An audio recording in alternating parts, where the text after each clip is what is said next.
आज मैं प्रधानमंत्री जी के मुफ्त राशन और मुफ्त टीका पर अपना विचार व्यक्त कर रहा हूँ। पहली चीज़ तो बता देता हूँ कि कोई चीज़ मुफ्त नहीं होता। ये देश की जनता की कमाई है, टैक्स की कमाई होती है।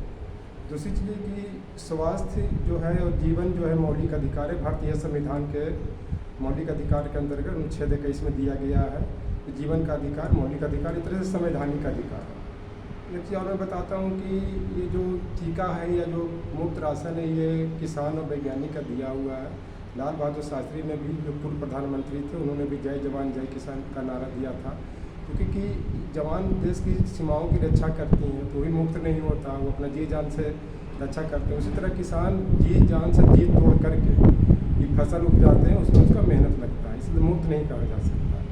और एक चीज़ और मैं बताता हूँ कि आगे चल करके जो विज्ञान में टीका का जो आविष्कार हुआ, वैज्ञानिकों ने रात दिन एक करके इसको आविष्कार किया। इसी कारण भारत ने सर्वप्रथम 2020 में टीका का उत्पादन शुरू कर दिया था, लेकिन अमेरिका के दबाव में या जो यूएनओ के जो सदस्य देश है उन्होंने या चाइना के दबाव में इसको लॉन्च नहीं किया गया। इस कारण भारत विश्व गुरु था, है और रहेगा। और मैं इसमें आगे बता देता हूँ कि इसी कारण वाजपेयी जी जब प्रधानमंत्री बने थे तो उन्होंने जय जवान जय किसान, एक जय विज्ञान का नारा जोड़ा था। क्योंकि वो भी विजनरी आदमी थे, वो आलतू फालतू बात नहीं बोलते थे। और उनका उसमें जो था कि वैज्ञानिकों का मेहनत को देख करके उनको इनकरेज किया था, इसका फ़ायदा भी हुआ था। इस कारण मैं देश के वैज्ञानिकों को सबसे पहले धन्यवाद देना चाहता हूँ, जिन्होंने टीका का आविष्कार किया। और एक चीज़ और मैं इसमें कि जो किसान, भारतीय किसान को मैं नमन करता हूँ कि जो इस बार भी रिकॉर्ड फसल को उत्पादन किया कोरोना काल में भी। इस कारण मुझे नहीं लग रहा है कि जो किसान बिल ला रहे हैं, ये जो ला रहे हैं उसको ज़रूरत है, इनको किसान बिल को वापस लेना चाहिए, ताकि किसान को इंकरेजमेंट मिले और जी तोड़ करके उत्पादन को बढ़ाए और आगे बढ़े। एक चीज़ और है इसमें कि अनुसंधान पर जो रिसर्च में, चाहे यूनिवर्सिटी हो चाहे हायर एजुकेशन में, यहाँ पे खर्च को 5 से 10% करने की ज़रूरत है, ताकि फाइनेंस से ही लोग आगे बढ़ते हैं, पैसा से ही आगे बढ़ते हैं। पैसा ज़्यादा रहेगा तो फाइनेंस में रिसर्च करेंगे। क्योंकि भारतीय वैज्ञानिकों ने और जो रिसर्चर ने ये साबित कर दिया है कि इस देश में के वैज्ञानिकों में और पढ़े लिखे लोगों में क्षमता है कि वो हर चीज़ कर सकते हैं। और पहले भी जो भी कोरोना हुआ, चाहे जो भी महामारी है, उसका टीका का जो आविष्कार किया देश ने ही किया है। चाहे फसल के उत्पादन में, जो पहले अमेरिका पर डिपेंडेंट था देश, वो किसान ने ही आत्मनिर्भर बनाया और इसको मजबूत किया।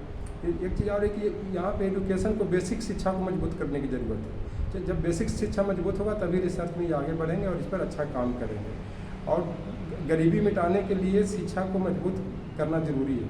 अगर गरीबी मिटाना है, क्योंकि मुफ्त राशन क्यों दे रहे हैं, गरीब हैं लोगों को कितने दिन तक दीजिए, इसलिए इसको शिक्षा से मजबूत करें और इसको तभी गरीबी मिटेगी।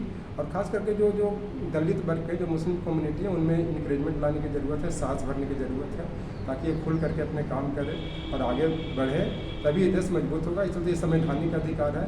लेकिन ये मुफ्त में ये लोग, जैसे मान लीजिए प्रधानमंत्री, जो भी मंत्री, सब मुफ्त में रह रहे हैं, क्योंकि सब देश की कमाई है। फ्री में प्लेन से उड़ना या पीएमओ में रहना, ये लोग तो भी जो भद्र लोग हैं वो कहते हैं कि जो भी, जैसे मान लीजिए अजमेर का किला हुआ, चाहे जगन्नाथपुरी का किला, जगन्नाथपुरी का मंदिर हुआ, चाहे जोधपुर का किला हुआ, चाहे लखनऊ का हुआ, ये सब बोलते हैं कि मेरे पूर्वज का है। लेकिन इसको बनाया था कौन? चाहे ओबीसी, एससी, एसटी या दलित या मुस्लिम नहीं, इनको लेबर के काम करके बनाए। सोचते हैं कि इनको भी मुफ्त मिला हुआ, लेकिन जो ओबीसी, दलित, एससी, एसटी, मुस्लिम, इनका मेहनत लगा हुआ है, चाहे वो पसीने की कमाई का हो, चाहे पैसे की कमाई का। आज जो पार्लियामेंट का जो भवन बन रहा है उसमें भी ओबीसी, एससी, एसटी ही और मुस्लिम कम्युनिटी की जो है, जो लेबर क्लास के हैं, इनकी मेहनत लगी हुई है, खर्च भी लग रही है। ये देश की जनता की टैक्स का पैसा है, किसानों की मेहनत की कमाई का ये फसल उत्पादन है। इसलिए इसे मुफ्त राशन और मुफ्त जो टीका नहीं कर सकते हैं, ये सभी का दिया, वही इस पर करना। Thank you.